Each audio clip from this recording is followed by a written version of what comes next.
Tash kemi lidhjen direkte gati dhe besoj me zë të kuptueshëm nga profesori Doraja Timeri. Zoti Timeri, kthehemi aty ku e lam, folëm për videon burset lëvizjes vetëvendosje, të cilën e kishte publikuar në Facebook.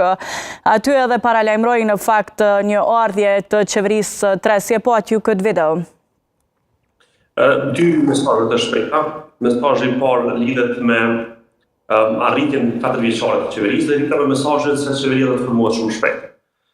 Në lidhje me këtë të dytën, është shumë e rëndësishme që ndodhet certifikimi i rezultateve në zgjedhje dhe pastaj të konstituohet kuvendi i Kosovës, nga ku shumica e ri parlamentare që do të prodhohet, do të formojë qeverinë e re. Lëvizja vetëvendosje aktualisht ka 48 deputet, së bashku me një deputet nga pakica serbe dhe pakicat jo serbe do të jenë shumë afër për të formuar një shumicë të re, por duhet edhe një numër i deputetëve për të mbështetur lëvizjen vetëvendosje për të formuar qeverinë.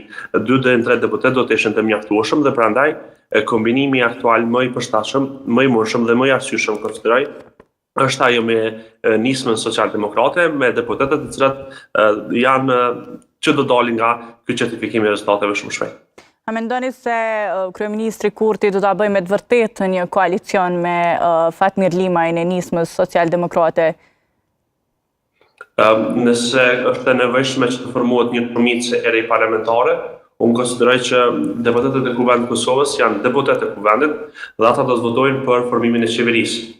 Dhe kjo nuk kupton se do të ndodhë një gjë e tillë dhe nuk e di arsyet pse mund të mos ndodhë një gjë e tillë, sepse deputetët kanë kaluar përmes një procesi votimi dhe ata që aty janë më meritorë për këtë mandat. Në kuptimin e të kaluarës, diskursit, pastaj përjashtimeve që kanë ekzistuar, kjo është një çështje e dytë që mund të diskutohet. Natyrisht partitë politike kanë bërë keq kur kanë bërë këto klasifikimesh, sepse të njëjtat duhet të mbahen më pastaj. Dhe prandaj nisur nga kjo, konsideroj që është e rëndësishme të formohet një shumicë e re parlamentare dhe rrjedhimisht të formohet qeveria e Kosovës. Ndërkaq a e shihni të mundshme edhe një qeveri nga opozita? Kjo proceduralisht është gati e papundër, në kuptimin që fillimisht do duhet të konsumohej e drejta e të parit për të formuar qeverinë. Argumentimet paraprake të gjykatës kushtetuese në raportet e përshtatat e ngjashme kanë dhënë një ide se si mund të formohet qeveria, por unë konsideroj që lëvizja vetëvendosje në rastin hipotetik nëse eventualisht kjo mund të ndodhë, do të dërgojë rastin përsëri në gjykatë dhe kjo do të na marrë shumë kohë. Dhe në këtë prizmë unë konsideroj që pothuajse është e pamundur jo vetëm në aspektin kushtetues, por sidomos në atë politik që opozita të mund të formojë qeverinë për 2 arsye. E para sepse ne kemi qëndrime të qarta të partive politike dhe në veçantë të Lidhjes Demokratike që kurtizon me çdo kusht mundësinë për të formuar një qeverinë të cilën ajo nuk është udhëheqëse e qeverisë dhe e dyta, për faktin se nëse eventualisht rasti do të shkojë në gjykatë kushtetuese do të marrë shumë kohë dhe praktikisht do të hyjmë në kohë kur vendi duhet të zgjedhë presidentin e anshëm të Republikës. Dhe në situatën në të cilën jemi, lëvizja vetëvendosje në rastin kur i ka siguruar mbi 40 deputet është përcaktuese për zgjedhjen e presidentit të Republikës. Parimisht ne jemi në zgjedhje nëse eventualisht ndodh ky skenar. Pra çka është më e mundshme realisht është një qeveri e re me 62 deputet që mund të prodhohet nga një vullnet e bashkëqeverisë së lëvizjes vetëvendosje dhe nismës. Së bashku me minoritarët që shumë jo serb. Zoti Timeri, e shihni këtë vonesë në fakt të formimit të qeverisë ndikuar edhe nga gjua e ashpër që shoqëroi në fakt gjithë muajin janar nga fushata, kush duhet ta shtrijë dorën për bashkëpunim në këtë rast, për shkak se ka pasur akuza dhe kundër akuza nga të gjithë liderët? Një çështje është me shumë të drejtë ngritur. Dhe kjo nuk lidhet në fakt vetëm me zgjedhjet, kjo lidhet me kulturën politike. Ne duhet të kemi parasysh që gara politike është garë mes projekteve më të mira dhe jo garë se kush pyet dhe të fitojë më shumë njëri tjetrin. Etiketimet e tilla të cilat i kemi dëgjuar më shumë do doja që të mbesnin vetëm në nivelin e një fushate që edhe në fushatën do duhet të ndodhte kësaj, por gjithsesi në momentin e mbylljes së rezultateve dhe fakti që qytetarët e Kosovës kanë votuar dhe ky është rezultati që ata kanë precizuar në kupton se duhet të bashkëpunim, duhet të angazhimi përbashkët për çështjet të cilat mund të flitet, sidomos për çështjet e interesit kombëtar. Të gjithë pa dallim kush është në Kuvendin e Kosovës, duhet edhe më patjetër e ka për obligim që të sjellë gjuhën e bashkëpunimit dhe të parafrimet aty ku është e mundur kuptimi politik. Ne duhet të mësojmë edhe me pluralizmin, e ideve, të mendimeve dhe partive. Natyrisht, por gjuha e urrejtjes, përjashtimet dhe etiketimet nuk janë pjesë dhe nuk duhet të jenë pjesë e kulturës tonë politike. Qa duhet të me këtë është një mesazh se partitë politike tona duhet të veprojnë konform obligimeve të tyre kushtetuese dhe ligjore që i kanë për të prezantuar dhe përfaqësuar qytetarët në institucione, sikundër dhe përçuar përpara mendjen përmes projektive zhvillimore. Ju e përmendët në fakt në fillim të kësaj bisede se një koalicion lëvizja vetëvendosje dhe nisma është i mundur, mirë po sa do të sillte në fakt stabilitet në një qeveri e tillë. Kemi në të kaluarën tonë politike, kemi pas qeveri që ka pas mbi 80 por e njëjta që ka quar mandatin deri në fund. Pra çështja që duhet të elaborohet këtu është çfarë do të thotë stabiliteti, çfarë do të thotë qëndrueshmëria. Nëse është ideja se a do të mund të qëndrojë në kuptimin se do të çojë mandatin deri në fund, unë konsideroj që jo, për shkak se ne kemi para vetes një sfidë të re që lidhet me presidentin. Nëse eventualisht Kuvendi i Kosovës dhe partitë politike arrin që të kenë një marrëveshje politike, që është e mundshme, por vështirë ndodhshme, atë që qeveria do të shlyejë mandatin deri në fund. Nëse bëhen në fakt bashkë VV-nisma, a do të mund t'i bëjnë votat për presidentin? Apo presidenten? Kjo s'ka dilemë, jo që vetëm nga ta nuk mund të ndodhë, por unë konsideroj që presidenti nuk është vetëm i shumicës parlamentare. Presidenti është i krejtë Republikës Kosovës dhe për këtë partitë politike duhet kontribuojnë për të gjetur një përfaqësues që është i denjë dhe përfaqësues i gjithë qytetarëve të Republikës Kosovës. Në të kaluarën kemi pas rastet kur zonja Atifete Jajova është prodhuar si produkt i tillë me ndërhyrjen ndërkombëtare. Rastet e tjera kanë qenë kështu angazhime e kombinimit politike. Pra çka duhet të them është se ne duhet fillimisht të formojmë qeverinë dhe pastaj të shohim. Natyrisht nuk mund të matematikë arsenike dhe 62 deputet nuk mund të bëhen 80, sepse kjo është çështje që e dihet, nuk ka nevojë për shumë statime elaborim për këtë çështje. Por vetëm një gjë, presidenti nuk është vetëm i lëvizjes vetëvendosje dhe i nismës, presidenti është i të gjithëve. Çka do të thotë me këtë është se partitë politike të cilat kanë humbur zgjedhjet dojnë që ta përdorin këtë ngërç politik për të quar vendin në zgjedhje. Por më thoni, a do të jetë e mundur që të formohet një shumicë e re pas zgjedhjeve hipotetike që do të mund të mbahen fillimin e vitit të ardhshëm? A do të mund të bëhet një koalicion i gjerë me 80 veta për të zgjedhur presidentin pa një konsenzus të përgjithshëm politik në mes të partive? Unë konsideroj që jo. Prandaj ne parimisht e dimë që konsenzusi për presidentin është më së nevojshëm dhe për këtë duhet të ketë një reagim të gjithëve, sepse vendi në këtë mënyrë pastaj do të mund të hyjë në një cikël pa mbarrim të krizës. Pra ngërçi reale është në fakt pozita e presidentit apo presidentes edhe sa i përket koalicionave, apo jo, a bën edhe kalkulime në këtë drejtim? Gjithçka që ata ndodhet dhe çdo ditë e përmendet të drejtë dhe vonimi ose jo është çështje kalkulime dhe pozicionimesh momentare që partitë kanë, derisa të gjenden një numër i caktuar të deputetëve. Unë konsideroj që pozicionet momentare të partive nuk dhahen shumë shpresë. Vetëm një koalicion i gjerë në mes të lëvizjes vetëvendosje dhe Partisë Demokratike do të mund të prodhonte një shumicë të mjaftueshme për të nisur procedurën për zgjedhjen e presidentit të ardhshëm.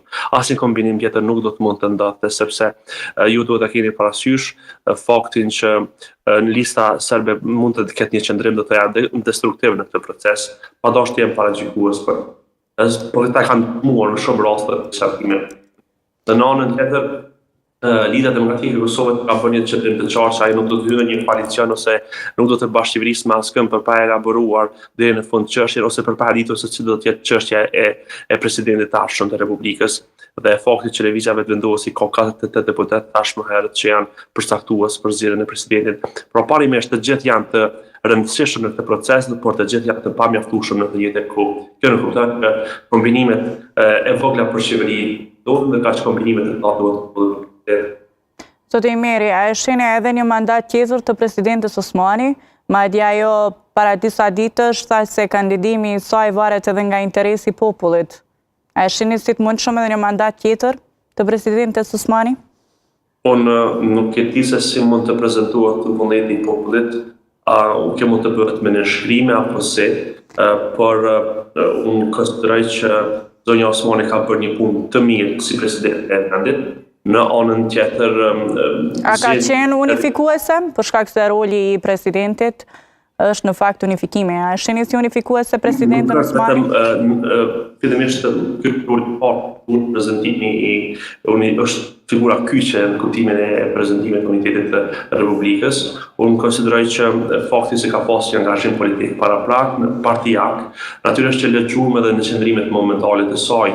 Në anën tjetër një kryeministër me fuqi shumë të madhe politike dhe që kishte një shumicë parlamentare sikur e ka marginalizuar rolin e presidentit Osmani, por për aty ku është angazhuar, unë konsideroj që ka bërë mirë sidomos në ngritjen e imazhit të Kosovës. Shumë çështje do të mund të ndodheshin edhe më mirë, por tashmë është konsumuar gati mandati dhe jemi në fund të tij. Dhe kjo me gjas mund të jetë edhe burimi ose arsyeja kyçe që vështirë zonja Osmani do të mund të jetë ndoshta në kryerjen e shtetit edhe për një mandat të dytë. Unë do doja që së bashku edhe një grua tjetër në krijonin e presidentit së Kosovës, ndoshta për të treguar për një avancim të lartë në procesin e konsolidimit të demokracisë tonë. Javën e kaluar ishte emisari BE-s për dialogun Kosovë-Serbi, në fakt zëvendësi i Miroslav Lajçak, Peter Sorensen, e pat ashtu si një lloj presioni ndaj qeverisë së Kosovës, ndaj kryeministrit Kurti për ta formuar sa më shpejt qeverinë e re edhe për, si të themi, ti mvesh mëngët dhe ti futet punës sa i përket dialogut. Natyrisht, kryeministri i Kosovës ka detyrë kushtetuese dhe ju e dini që angazhimi edhe suksesi i tij më i madh ka qenë raportet negociuese me Serbinë në krizën e tem. Kështu që nuk ai s'ka hiq dorë nga detyra për të qenë se ta themi edhe si procesi, por Kosova ka vendosur disa kushte për vijuar bisedimet me Serbinë. Dhe ato lidhen ekskluzivisht me Radicicin, pra ai grupi i tij të sponsorizuar nga Serbia ka sulmuar Kosovën, Serbia nuk ka distancuar, nuk ka gjykuar veprimin e tij dhe nuk ka dorëzuar autoriteteve kosovare. Ky është një kusht, do të them, shumë i rëndësishëm të cilën duhet të plotësohet. Por Sorensen tha diçka të cilën duhet ta vendosni në vëmendje dhe ai tha që ne do të kërkojmë nga palët që të zbatojnë marrëveshjet për të cilat ata shprehin gatishmëri. Kjo nuk kupton që ai do të nisë një çështje ndryshe çfarë ka ndjekur deri tash Bashkimi Evropian. Bashkimi Evropian deri tash është fokusuar në tema kyçe, sidomos me çështjen e asociacionit, ndërkaq çështja e re me gjasë Bashkimit Evropian do të lidhet ekskluzivisht me atë se çfarë është e mundshme të ndodhë, duhet të ndodhë. Dhe kjo niset ekskluzivisht me idenë që për temat për të cilat mund të ketë konsenzus, do të mund të ketë edhe zbatim të tyre. Ndërkaq për tema të mëdha, si çështja e njohjes së pavarësisë së Kosovës nga ana e Serbisë dhe themelimi i asociacionit të komunave me shumicë serbe nga ana e Kosovës, do të jenë me gjasë tema të cilat duhet të presin një momentum të ri politik. Për çka Bashkimi Evropian natyrisht se është shumë interesuar, por jo i gatshëm për të prodhuar një zgjedhje të tillë me kaq kapital për të dyja vendet. Kësaj unë besoj që qeveria e Kosovës ka shënuar një progres në këtë aspekt, sepse më në fund ka barazuar, si ta themi, themelimin e asociacionit të komunave me shumicë serbe me njohjen e pavarësisë së Kosovës nga ana e Serbisë, sepse kjo e fundit e ka përdorur pikërisht të mosnjohjen e Kosovës për të penguar, për të zvarritur, për të dëmtuar pozitën e Kosovës në arenën ndërkombëtare dhe në ndërkohë Kosovës që është vendosur kushte themelor për të themeluar asociacionin pa ndonjë kompromis, ta themi, ose pa ndonjë produkt final që do të mund të prodhonte Serbia. Nëse Bashkimi Evropian është interesuar për paqe dhe stabilitet në rajonin tonë, ai duhet të trajtojë palët të barabarta dhe në këtë mënyrë. Serbia duhet të njohë patjetër pavarësinë e Kosovës, nëse është interesuar që të forcohet ose të stabilizohet pozita e serbëve të Kosovës përmes asociacionit. Unë kam bindje të plotë se serbët në Kosovë jetojnë shumë më mirë, kanë më shumë të drejta se sa çdo kusht tjetër në Evropë në kuptimin e sa themi përshkrimeve kushtetuese, por fakti që ata vazhdojnë të jenë të instrumentalizuar, të kërcënuar nga Serbia i bën ata fatkeqësisht edhe më tej si mjete me të cilat Serbia po e sulmon Republikën dhe Ranin Demokratik të Kosovës. Zoti Meri, një pyetje të fundit ashtu për shkak se tash kemi një administratë të re në Amerikë, a mendoni se do të ketë, në fakt, a mendoni se do të ketë presioni më i madh për zbatimin e marrëveshjeve dhe si e shihni administratën Trump ka shih një qeveri e Kurti 3? Presidenti i Shtetit Bashkuar të Amerikës janë aleatë njëri më i madh i Republikës Kosovës. Ata asnjëherë Shtetet Bashkuar të Amerikës nuk kërkojnë që të bëhet diçka që, si ta themi, është e pabëshme. Ne kemi pas një rast me Grenell, ai tashmë nuk është në këtë detyrë. Shtetet Bashkuara të Amerikës, siç edhe e dini, ka një fokus tjetër tash dhe kjo konsideroj që nuk është përparësi.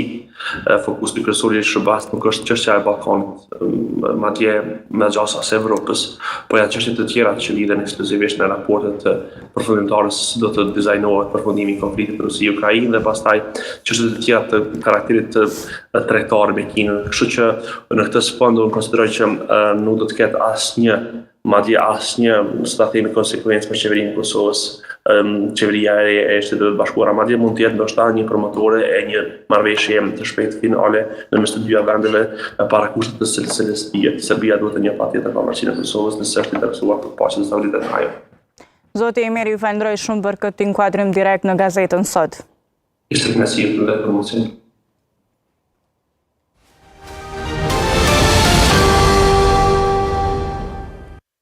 Të nderuar shikues, para se të shkojmë me të ftuarit në studio, do të prezantojmë një kronik për komunën e Prishtinës, e cila ka njoftuar se tenderi për të cilën u ndan 15.000 euro e që kishte për qëllim të trajtonte qenë ndacak për territorin e Prishtinës është anuluar.